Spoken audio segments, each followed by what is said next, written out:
تب بھی ان کو احتجاج اور ان کے لیے بولنے کا حق ہے، کیونکہ ان کے تو وہ پیارے ہیں، ہم سمجھتے ہیں اس چیز کو. لیکن یہ تو کون میں خواہ مخواہ یہ جو باقی ان کے پاس جمع ہو گئے، یہ ذرا ہمیں جواب دیں. اگر ان میں سے جس نے اس کیمپ میں وہ سمجھتا ہے کہ وہ حق پر ہے، یہ لڑائی بالکل حق کے حوالے سے لڑی جا رہی ہے، تو جا کے ان کے ساتھ کھڑا ہو کے لڑ لے، تاکہ ان کو بھی کلیئرٹی ہو اور ہمیں بھی کلیئرٹی ہو. چیزوں میں اختلاط پیدا کر کے، کنفیوژن پیدا کر کے اگر یہ سمجھتے ہیں کہ یہ حق کے دائی ہیں، تو پھر دوبارہ میں ان کو عرض کر رہا ہوں کہ نہ یہ 1971 ہے، نہ یہ بنگلہ دیش بننے جا رہا ہے. وہ 9 مہینے میں ہو گیا تھا، یہاں 20 سال سے چل رہا ہے. کوئی چیز چھپی ہوئی نہیں ہے. مجھے تانے نہ دیں کہ بلوچ مجھے یاد رکھیں گے. میں اور بلوچوں کے تین نسلوں سے ہمارا تعلق ہے. میرا جھگڑا ذات کا نہیں، ریاست کا، مسلح تنظیموں سے ہے، بلوچوں سے نہیں ہے.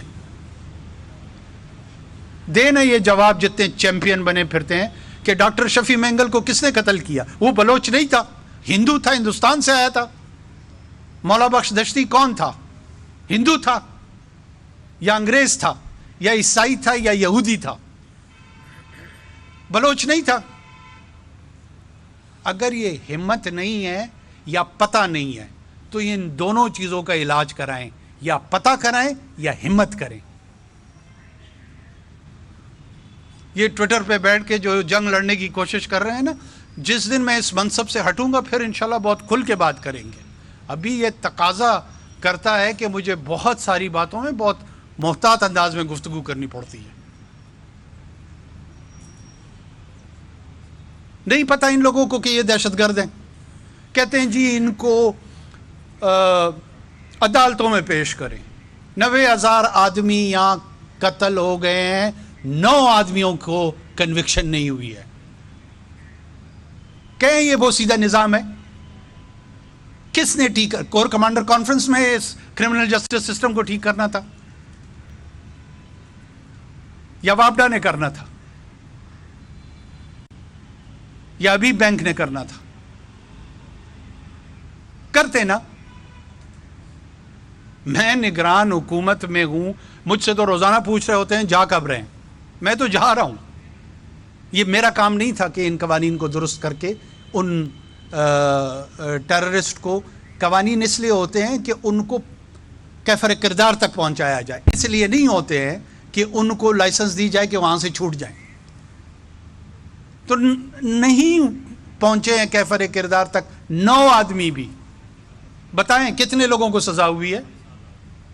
مجھے نہ تانے دیں عدالتوں والے.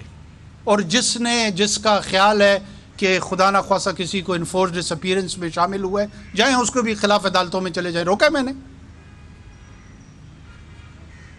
ہمیں بھی ان عدالتوں پہ اعتماد ہے، ان کو بھی اعتماد ہے. جائیں. میں نے اغوا کیا، میرا نام دے دیں. اگر میرے انٹیریئر منسٹر نے کیا ہے، اگر انٹیریئر سیکرٹری نے کیا، جائیں دیں، نام دیں، FIR جاری کرائیں. اور کیا کر سکتا ہوں؟ ڈھٹائی کے ساتھ گفتگو کرنے سے مسائل کا حل نہیں ہوگا. کرمنل جسٹس سسٹم ٹھیک نہیں ہے. 80 90 قتل یہ لوگ کرتے ہیں، ہندوستان سے پیسہ لے کے کرتے ہیں. علل اعلان میں کہہ رہا ہوں، را کی فنڈنگ کے ساتھ کرتے ہیں. کہیں یہ کہ نہیں کرتے ہیں. اسی شہر میں یہاں پہ لوگ موجود ہیں جو 70 کی دہائی میں اب بہت بڑے صحافی ہیں، وہ بھی لڑتے رہے ہیں ان کے ساتھ. یہ کوئی ڈھکی چھپی باتیں نہیں ہیں. لڑے نا کوئی ہندوستان میں ISI کے پیسوں کے ساتھ، کیا حال کرتے ہیں اس کا.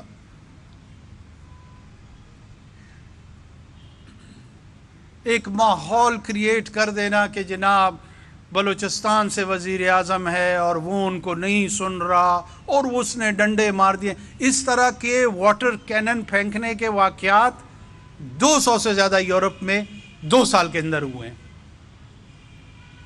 آپ لوگوں نے نہیں دیکھے؟ وہ بڑے بڑے ٹینکر انہوں نے بنائے ہوتے ہیں، پانی پھینک رہے ہوتے ہیں. کوئی ایک ایجوٹیشن کر رہا ہوتا ہے, کوئی اور ایجوٹیشن کر رہا ہوتا ہے. یہ دنیا میں لا انفورسمنٹ کے سٹینڈرڈ پریکٹسز ہیں. کہا ہم نے ان کو کہ جی ہم ان سے بات چیت کرنے کے لیے, ہم سے مراد حکومت ان سے بات چیت کرنے کو تیار ہے. دیکھیں نا کہ کون سے ڈیمانڈز دیے ہیں. ان کو دوہرانا بھی جو ہے نا, مجھے تکلیف ہو رہی ہے کہ میں یہاں پہ دوہراؤں ان کو. آپ لوگوں میں سے کبھی کسی نے پوچھا کہ ہمارے ساتھ بلوچستان میں جو مسلح تنظیمیں لوگوں کو قتل کرتی ہیں کیوں کرتی ہیں؟ کیوں ہمیں نہیں پکڑتے گلے سے کہ ان کے قاتلوں کو پکڑو؟ 2 ڈنڈے احتجاج کے غلط یا ٹھیک وہ لگے, اس کا سوال تو سارا پاکستان مجھ سے کر رہا ہے. جو 14 آدمی ادھر کوسٹل ہائی وے پہ جل کے, زندہ جل کے مر گئے, کسی میں حیا نہیں آ رہی کہ مجھ سے پوچھے, مجھے گریبان سے پکڑے کہ جناب ان قاتلوں کو کیوں نہیں پکڑ رہے ہو؟ یہ ہیومن رائٹس کے چیمپئن نہ بنے. پھر دوبارہ کر رہا ہوں, جس سے بننا ہے آ کر لڑ لے ان کے ساتھ تاکہ ہمیں بھی پتہ لگ جائے.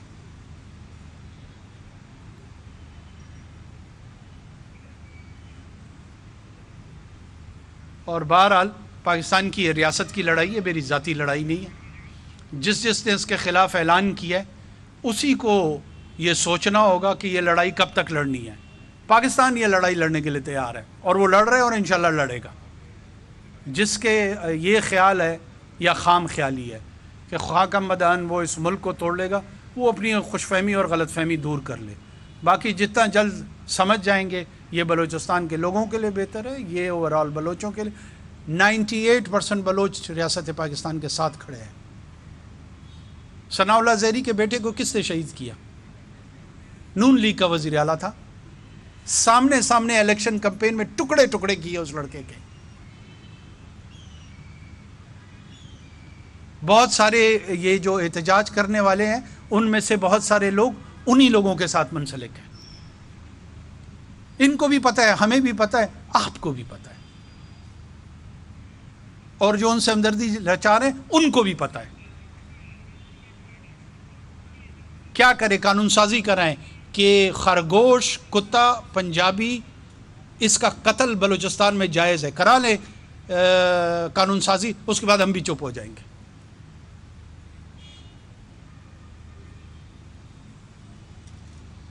جس کو دیکھو اپنے آپ کو بہت بڑا ہمدرد سمجھتا ہے. آپ کیوں پہلے بات کو سمجھتے کیوں نہیں ہیں؟ کانٹیکسچلائز کیوں نہیں؟ انویسٹیگیٹو جرنلزم میرا کام ہے, یہ میں سب کو کہہ رہا ہوں, صرف اس کو پیسے سے فرد نہیں کہہ رہا ہوں. یہ ایک قبیلہ ہے, میں اس قبیلے سے مخاطب ہوں اس وقت. آئے نا, کس نے روکا ان کو بلوچستان میں آنے سے؟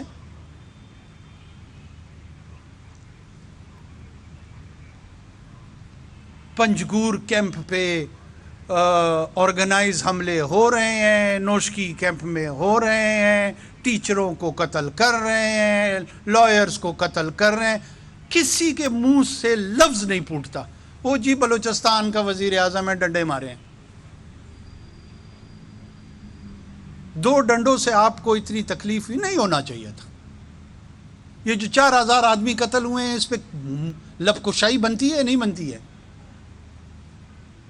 مجھے تو پورے پاکستان سے گلہ ہے جس کو ابھی تک بات ہی نہیں سمجھ آ رہی. میرا ان لوائقین سے پھر کہہ رہا ہوں, نہیں ہے جھگڑا. مجھے یہ جعلی ہمدرد, جھوٹے ہمدرد, ان سے میرا مسئلہ ہے.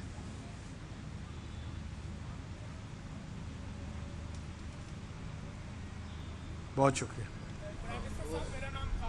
اور میں بیورو چیف ہوں روز ٹی وی چینل لاہور کا. تو آپ نے فرمایا کہ میں جب وزارت عظمیٰ سے جاؤں گا تو ٹویٹر پہ بیٹھ کے جو ہے جواب دوں گا. تو ٹویٹر میں پاک فوج کو نشانہ بنایا جا رہا ہے, سیاستدانوں کو نشانہ بنایا جا رہا ہے, اور قومی اداروں کو نشانہ بنایا جا رہا ہے. تو آپ اس پہ پابندی کیوں نہیں لگاتے ایسے سوشل میڈیا میں جو فساد کا باعث بن رہا ہے؟ آزادی اظہار پہ پابندی نہیں ہو سکتی. چلیے.